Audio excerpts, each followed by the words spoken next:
Have you ever paused to wonder, not just what you think, but where all thinking begins? Suffering does not start in the chaos of the world, but in the quiet corners of the mind. The Buddha didn't ask us to silence thought, but to sit with it gently, as one would sit beside a restless child. He pointed not to escape, but to insight. What if your truest refuge is not a temple or a belief, but the stillness between two breaths? Welcome to Trandy Wisdom, where every story is a compelling truth. The mind is not a thing we own, but a mirror shaping, coloring, and reflecting all that we see. The Buddha did not call it a soul or a self, but a field of movement, restless, radiant, and trainable.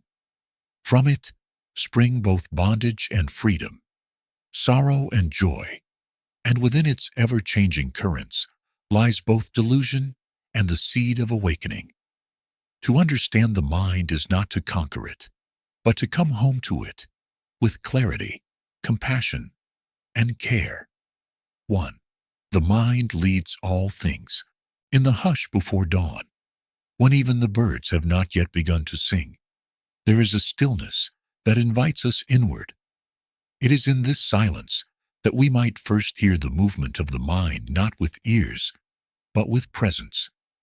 Thoughts arise like ripples across the surface of a quiet pond. Some are gentle, others stormy, yet all are born of the same invisible source. The Buddha said, "Mind precedes all things. They are led by the mind, shaped by the mind." This is not metaphor, but truth experienced directly by those who sit, breathe, and observe the arising of the world from within. Every act of kindness, every burst of anger, every word we regret or remember with joy, they all begin not in the hands or the tongue, but in the quiet formation of a single thought. To understand the mind is to understand the foundation of all karma. In the Dvaidhavitaka Sutta, MN 19, the Buddha recounts his own journey before enlightenment. He observed his thoughts closely and divided them into two streams, those that led to suffering driven by craving, ill will, and cruelty, and those that led to freedom, rooted in renunciation, loving kindness, and compassion. He did not repress the former or grasp the latter. Instead, he watched with patience, allowing the mind to reveal its nature like a cloud parting to show the sky. The untrained mind is like a wild horse, powerful but chaotic, full of energy yet unaware of direction. But the trained mind, the mind brought home to the breath, becomes a wise companion. It sees clearly.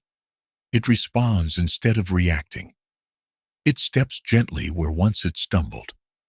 There is a moment, sometimes, when we catch ourselves before speaking an unkind word. That tiny pause, that space between impulse and action, that is the beginning of awakening. The Buddha taught that the mind is the field where both suffering and liberation are sown. By oneself is evil done. By oneself is one defiled. By oneself is evil left undone. By oneself is one purified. He said in the Anguttara Nikaya, "Purity and impurity are not imposed from outside. They are cultivated like a garden, day by day, thought by thought. Walk through a forest in spring, and you may notice how each tree bends differently to the wind. Some are rigid and break. Others sway and survive. The mind is the same. When it is rigid, clinging to views, reacting to every emotion, it becomes brittle. But when it is supple, anchored in mindfulness, open to impermanence, it can endure, transform, and blossom." The Dhammapada, the ancient collection of the Buddha's sayings, opens with these lines: "If one speaks or acts with an impure mind, suffering follows, like the cartwheel follows the hoof of the ox. If one speaks or acts with a pure mind, happiness follows, like a shadow that never leaves. This is not a moral threat, but a gentle pointing toward natural law. The mind conditions our reality. When steeped in hatred, even beauty appears threatening. When bathed in compassion, even suffering reveals its deeper teaching. The mind is the lens through which we see the world, and it is often fogged with memory, fear, and desire. But the Buddha did not teach us to escape the mind. He did not teach suppression, but understanding. To sit quietly and watch the arising and fading of thoughts without judgment is already a form of freedom. When we see that thoughts are not solid, not self, not eternal, we loosen the grip of illusion. Imagine placing a candle before a mirror. The flame appears reflected, duplicated, yet it remains one. Our mind is much like that mirror. It reflects joy and sorrow, love and grief, but it is not these things. The mirror is simply the mirror. Its nature is to reflect, not to possess. The practice is to remember this, especially when the reflections become intense. In the Samyutta Nikaya, the Buddha said, "Just as a goldsmith tests gold by burning, cutting, and rubbing, so should you examine my teachings." This teaching applies not only to doctrines, but to our own mind. It invites us to investigate every mental state. Is this thought rooted in generosity or in fear? Does this impulse come from wisdom or from habit? To live mindfully is to live as a gentle scientist of the heart. But let us be clear, training. The mind is not about perfection. It is about intimacy. To know our mind is not to control it like a machine, but to sit beside it like an old friend. Even our most painful thoughts, anger, jealousy, grief, when held with mindfulness, lose their sharpness. They become teachers instead of tyrants. In one moment of true awareness, the cycle of reaction is interrupted. In that moment, the chain of karma can be softened. The mind no longer spins endless stories, but settles like clear water in a deep well. This is the invitation of the Buddha's path, not to escape the world, but to meet it with a liberated heart, not to become someone else, but to return to the simple, radiant clarity of our own mind, untangled by grasping. For those who walk this path, even for a few breaths, the world begins to change, not because the outside has shifted, but because the mind that sees it has become still. In the stillness, everything begins again. 2. The mind is restless and hard to tame. Inspired by Dhammapada, 35 MN 19 and SN 1.x. In the late afternoon, when the wind stirs the surface of the lake, you can see how even the smallest breeze unsettles the reflection of the sky. What seemed calm a moment ago becomes distorted, scattered. If you sit quietly by that same lake long enough, you may begin to see your own mind mirrored there, never truly still, never fully anchored, always chasing after a sound, a sensation, a memory, a hope. The Buddha spoke of this very nature in the Dhammapada. The mind is hard to control, swift and alights wherever it pleases. It is good to tame the mind, for a tamed mind brings happiness. In this one verse lies the paradox of the inner life. The mind is both the source of bondage and the path to freedom. It is not inherently wicked or holy. It is simply wild, like an untrained elephant or an untamed river at the edge of the rainy season. Its restlessness is not a flaw to be hated, but a reality to be understood. For most of us, the mind is a relentless narrator. Even when we sit in silence, it continues speaking, layering the present with judgments, comparisons, anxieties, unfinished stories. It jumps from one idea to another without rest. rarely stopping to look deeply at anything. This habit energy, as some have called it, is ancient and tenacious, like water seeking the lowest point. The untrained mind gravitates toward distraction. The Buddha, before his enlightenment, sat beneath the Bodhi tree, not in search of a higher place to escape to, but to turn inward and observe this very restlessness. In the Majjhima Nikaya, 19 Dvaityahavitaka Sutta, he describes how he divided his thoughts into two streams. One stream led to attachment, aversion, and harm. The other led to renunciation, compassion, and clarity. He did not try to shut out the former with brute force.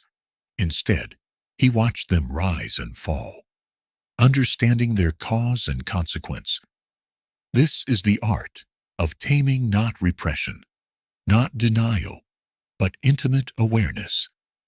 A farmer cannot force the rain to fall or the crops to grow, but through patience and careful tending, the soil becomes ready. In the same way, the restless mind cannot be instantly calmed, but with mindfulness as sunlight, with breathing as gentle rain, and with compassion as the open field, the mind slowly softens. In the Samyutta Nikaya, the Buddha used the metaphor of a monkey, just as a monkey, roaming through the forest, grabs one branch and lets it go, only to seize another so too. The mind clings to one thought, then leaps to the next. Try watching your breath for even 3 minutes, and you will see this monkey in action. As soon as you try to rest in the inhale, a worry about tomorrow arises. When you come back to the exhale, a memory from childhood distracts you. The mind resists stillness because it fears seeing what lies beneath the movement. But it is precisely in that stillness that transformation occurs.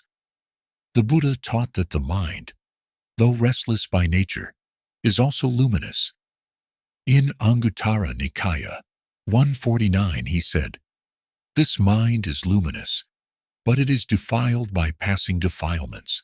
It is not that the mind is broken, it is obscured, like a mirror covered in dust." With each act of mindfulness, each time we return to the breath, each time we smile at a painful thought, without judging it, we wipe away a little of that dust. Some days, the dust returns quickly. Old patterns of thought rush in like monsoon rain. But no matter how many times the mind strays, it can always be brought back not with scolding, but with kindness. If a child runs into the street, we don't punish them with anger. We guide them back to safety with love. Treat your mind the same way. Every time it runs toward craving or fear, bring it back with the tenderness of a parent calling a beloved child home. It is said that Mara, the embodiment of delusion, came to visit the Buddha even after his enlightenment. But the Buddha did not cast him out. He said, "I see you, Amara." That recognition itself dissolved the power of temptation. When you say inwardly, "Ah, this is anger," or "this is restlessness," and you see it clearly without running from it, that is the first step in taming. Let us not mistake taming the mind for eliminating thought. Even the Buddha continued to think after enlightenment. But his thoughts no longer owned him. They came and went, like clouds across a vast sky. He was no longer swept away by them. To tame the mind is to recognize that thoughts aren't commands. A thought of envy does not require action. A thought of despair does not mean the future is lost. They are weather patterns, not truths. We watch them arise, and with a gentle breath, we let them go. In Dhammapada 37, the Buddha continues, "The mind, difficult to detect, so subtle, alights wherever it likes. A wise person guards it. A guarded mind brings happiness." This guarding is not tightness, not the rigid vigilance of a soldier. It is the presence of a gardener who walks among their trees each morning, noticing what is new, what is blooming, what needs water. It is the soft attention of one who sees each thought as a messenger not to be obeyed, but to be listened to with discernment. In the discipline of meditation, we begin to see the architecture of our restlessness. Behind the racing thoughts are often emotions left unprocessed: sorrow, fear, loneliness, the desire to be seen.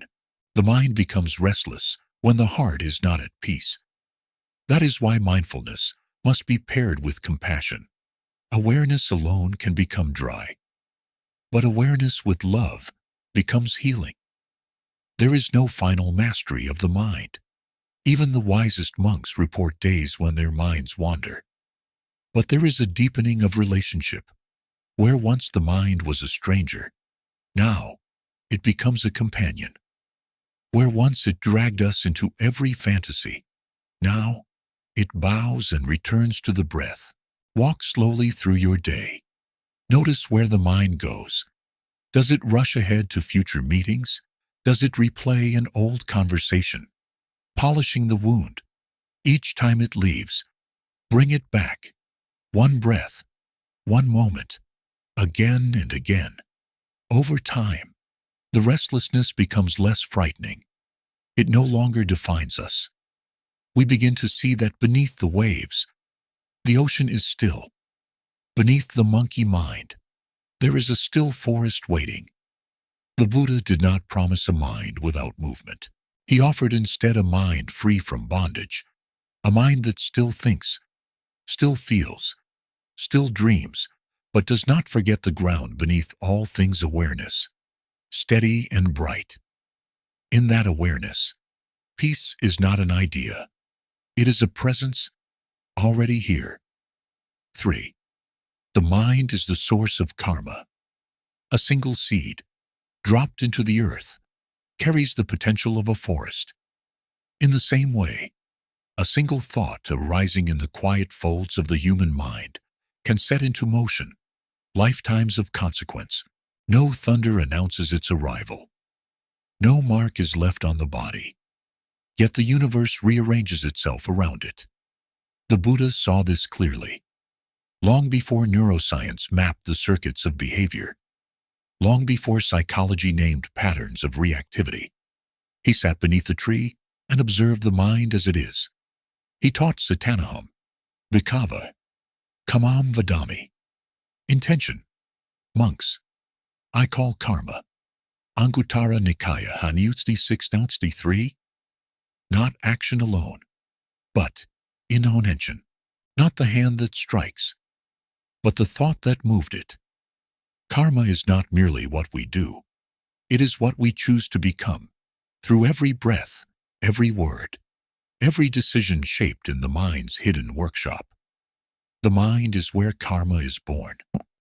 In the Dvedavitaka Sutta Majjhima, Nikaya 19, the Buddha recounts how, in the days leading up to his awakening, he divided his thoughts into two streams. One led to suffering, the other led to peace. He noticed how thoughts driven by sensual desire, ill will, and cruelty left his mind agitated, tight, and unsettled. In contrast, thoughts rooted in renunciation, goodwill, and harmlessness brought clarity, spaciousness, and stillness. This simple observation, repeated over hours and days, became a revelation. The Buddha did not theorize about karma. He watched it unfold in real time. It is not difficult to test this for yourself. Wake up one morning and notice how the mind reacts when someone cuts you off in traffic, or when you're overlooked in conversation. Notice the chain: an angry thought arises, followed by a tightening in the chest, a sharp tone in the voice, a ripple of negativity that extends far beyond the moment. This is karma in motion, not punishment from some cosmic judge, but the natural unfolding of cause and effect. Likewise, offer a stranger a smile, even silently. Watch how the mind softens, the breath slows, something opens, a different stream begins to flow. The mind plants these seeds ceaselessly, with every intention, wholesome or unwholesome. A pathway is carved not only in the brain, as modern science affirms, but in the unfolding of experience. A kind thought may never leave your lips, yet it changes the quality of your presence. A greedy thought, even unacted upon, darkens the room. In the Dhammapada, the Buddha taught all that we are is the result of what we have thought. The mind is everything. What we think, we become. This is not a spiritual slogan. It is an invitation to radical mindfulness. If we are becoming what we think, then every thought matters. Not in a fearful way, but in a way that honors the sacred power of attention. In many spiritual traditions, karma is often misunderstood as fate, but the Buddha's teaching is clear. Karma is not destiny. It is a dynamic force, shaped by the present moment. What you are becoming depends not only on your past, but on how you meet this very breath. The Buddha's path is not to escape karma, but to understand it, to walk into the heart of cause and effect with full awareness, and through that awareness, to transform it. Just as fire can burn or illuminate, the mind can imprison or liberate. It all depends on how we hold it. Imagine sitting by a river at sunset. The water flows endlessly, but no single drop returns.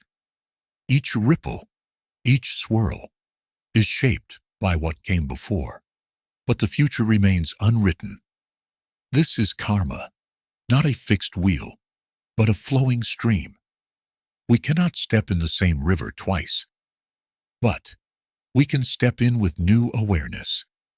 The Buddha emphasized this in his teaching of the 10 wholesome actions, Dasa Kusala Kama Patha, which begin in the mind, refraining from covetousness, cultivating loving kindness, developing right view. These are not merely commandments.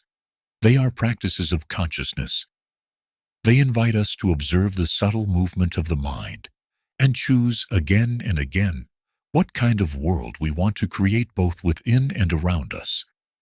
To say the mind is the source of karma is to say that we are never powerless.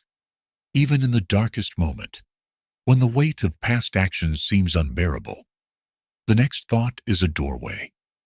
The next breath is a choice. This is why mindfulness is not optional. It is the path of liberation itself. But the mind is slippery. It resists being seen. It hides behind habit, cloaks itself in justification. It tells us I had no choice, or it was just a thought. Yet the Buddha reminds us every intention is a seed. Whether it bears fruit now or later, it shapes the soil of our becoming. There is a tenderness required in this practice. We do not look at our unwholesome thoughts with harshness. We look with care, with humility. Ah, anger is here.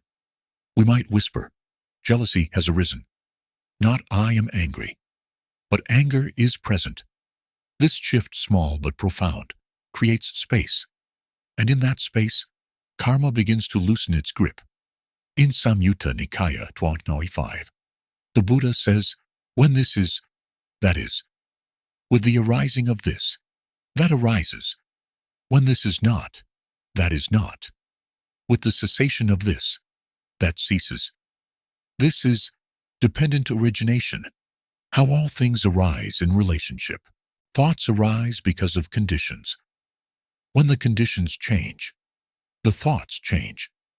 Karma is not carved in stone. It breathes. It listens. It waits for our response. The most liberating truth the Buddha offered may be this: karma is yours, but you are not your karma. You are not defined by a single thought, or even by 1,000. You are the field in which those thoughts arise. The more you dwell in that field with loving awareness, the more spacious it becomes. You begin to choose with intention instead of compulsion. You begin to respond with wisdom instead of reflex. And slowly, the chains of old patterns fall away, not through force, but through seeing. This is the quiet miracle of practice. In a single moment of mindfulness, 1,000 seeds of suffering are not planted. In one act of compassion, the future tilts toward peace. The mind is the source of karma, but it is also the source of awakening. The choice is not far away. It is as near as your next breath. 4. The mind is the final refuge. There is a forest deep within the Himalayas where the only sound is the slow melting of snow from pine needles. No temple stands there. No altar glows with oil lamps. But if you sit long enough on the earth, if you breathe and truly listen, you may feel something sacred rise, not from above, not from the landscape, but from within your own stillness. The Buddha once said, Atta hi atano, natho. One is one's own refuge, no external savior, no divine hand from the sky. Not even the Buddha himself can walk the path for us. The mind, this fragile, flickering flame within, is both the seeker and the shelter. When storms rage inside us, when grief shatters our center, or anger burns from within, where do we run? Often we run outward. We reach for someone, for something, a distraction, a comfort, a belief. But the Buddha, with unshakable compassion, pointed us inward. Tame the mind, he said, for a tamed mind brings peace. And in that taming, not through suppression, but understanding, the mind becomes a place we can return to, not with fear, but with trust. To return to the mind as refuge is not to cling to thought, but to come home to awareness. Awareness is not a technique. It is your original dwelling. It watches without judgment. It holds without possession. It neither grasps nor pushes away. In the depths of mindfulness, there is a presence that does not collapse when things fall apart. The Anguttara Nikaya offers this guidance. By oneself is wrong done. By oneself is one defiled.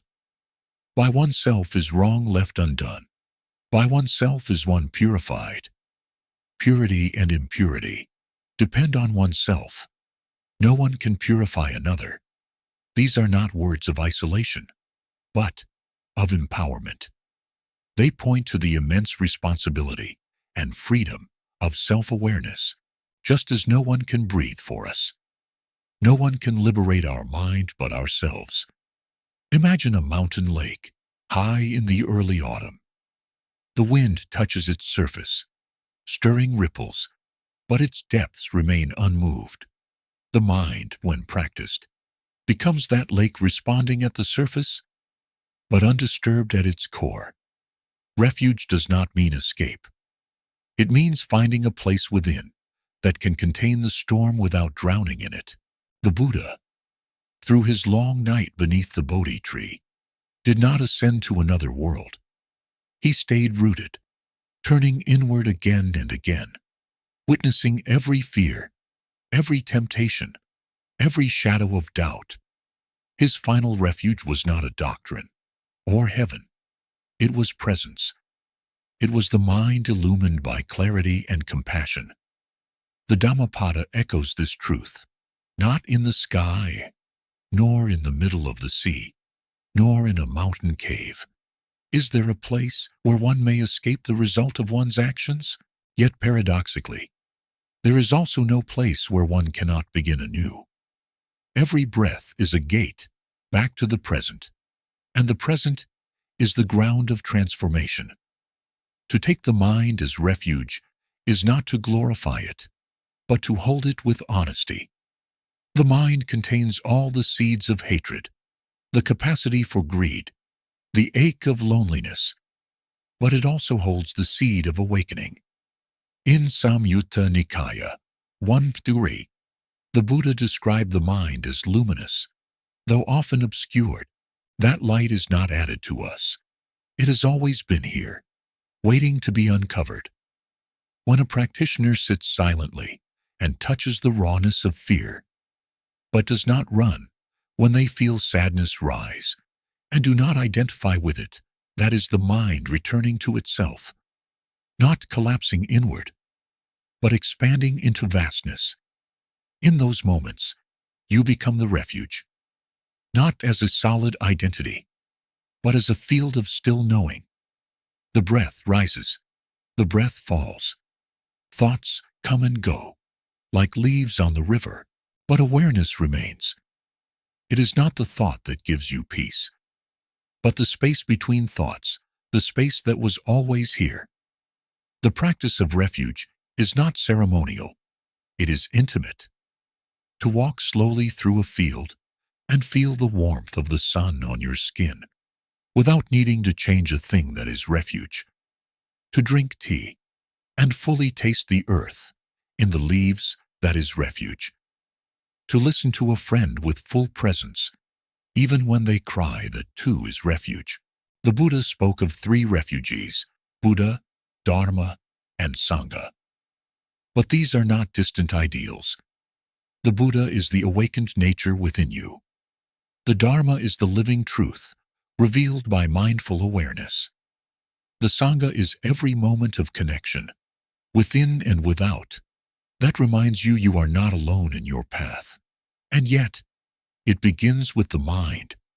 For without clarity, we cannot see the Dharma. Without presence, we cannot feel the Sangha. Without mindfulness, we cannot recognize the Buddha in ourselves. There may come a time when even teachings feel far away, when the body is tired, when nothing comforts. In that moment, what remains? The breath, the stillness behind the eyes, the silence beneath thought. That is the mind as refuge, not because it solves everything, but because it meets everything with openness. To train the mind is to build a home where you are safe from your own confusion, not because confusion never arises, but because you no longer fear it. You recognize it as weather passing through. And in that recognition, the winds no longer uproot you.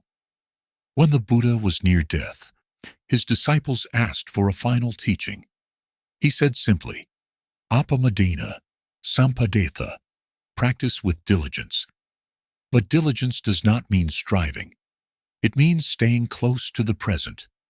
It means caring for the mind as you would a garden, each day, with patience, with silence, with love. In the end, the path returns again and again to this. The mind is not the enemy. It is the doorway. It is the mirror. It is the place where the Buddha woke up. And you, too, can wake up here. Not somewhere else. Not someday. Here, now. This is your refuge. 5. A still mind is nirvana, high in the mountains, where the wind has nothing left to disturb. The silence becomes almost tactile. It presses gently against your skin, not as absence, but as presence. There, even the cry of a distant bird fades into something beyond sound, an invitation into stillness. And within that stillness, if you remain, you may begin to sense a deeper silence, not of the landscape, but of the mind itself. In the Udana, the Buddha spoke plainly. There is, monks, an unborn, unbecome, unmade, unconditioned. He was not pointing to another place. He was pointing to the nature of awareness, when it ceases to grasp, to chase, to cling. That quiet, that vast stillness within the Buddha called it nibbana, or nirvana. We often imagine nirvana as something far away, a cosmic reward, a destination reached only by saints. But the Buddha's teaching is more intimate, more immediate. In the Samyutta Nikaya 35-32 he says, where there is nothing to cling to. That is the end of suffering. It is not the world that must be changed. It is our relationship to it. When the mind no longer clings, no longer reacts, it becomes still. And in that stillness, suffering has no foundation. Stillness is not the absence of thought. It is the absence of turbulence. It is the clarity of a pond, undisturbed by wind, where even the stars are reflected without distortion. It is not that thought ceases entirely, but that it no longer pulls the mind into fragmentation. A still mind sees a thought as it is a ripple, a passing cloud, not as truth, not as self. The path to this stillness is not paved with conquest. It is not won through intensity or suppression. It is uncovered gently, as one might lift a stone from the forest floor and find soft moss growing beneath. The Buddha's teachings on sati mindfulness are not a system of control, but of intimacy. To sit and simply breathe, knowing that you are breathing, is already a doorway to nirvana. In Majjhima Nikaya 118, Anapanasati Sutta, the Buddha outlines the practice of mindfulness of breathing, not to attain anything, but to dwell in awareness. He teaches breathing in, I calm my bodily formation. Breathing out, I calm my bodily formation. It is in that calming that stillness begins to appear, not imposed, but revealed. To touch nirvana is not to disappear, but to be fully here yet untouched by the waves. Life still unfolds, leaves fall, relationships shift, the body ages, but the one who sees clearly is no longer thrown about. Stillness becomes the ground. From it, compassion flows without exhaustion. From it, wisdom speaks without agenda.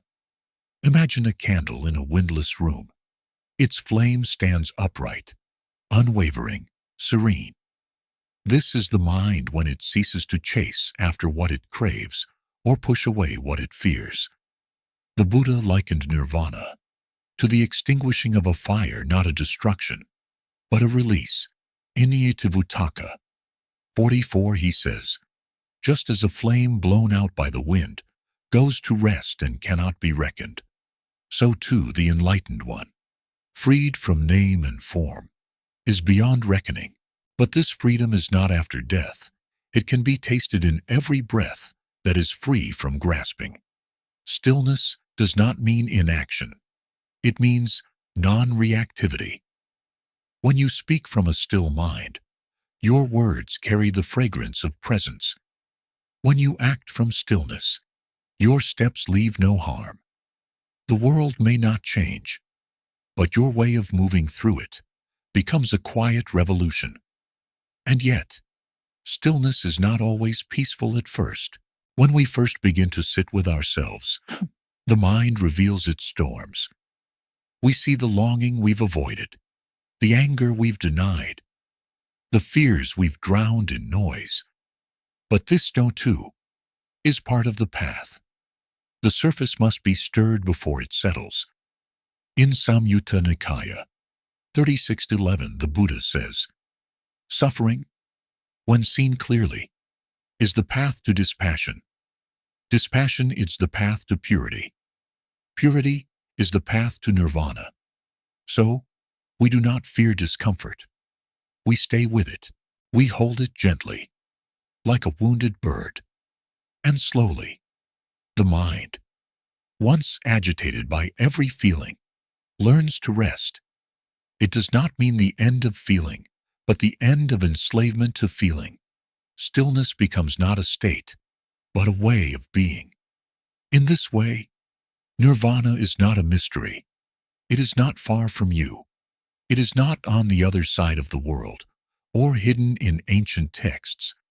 It is here, in the space between your thoughts. It is in the breath you take without resistance. It is in the still gaze that sees suffering without hardening.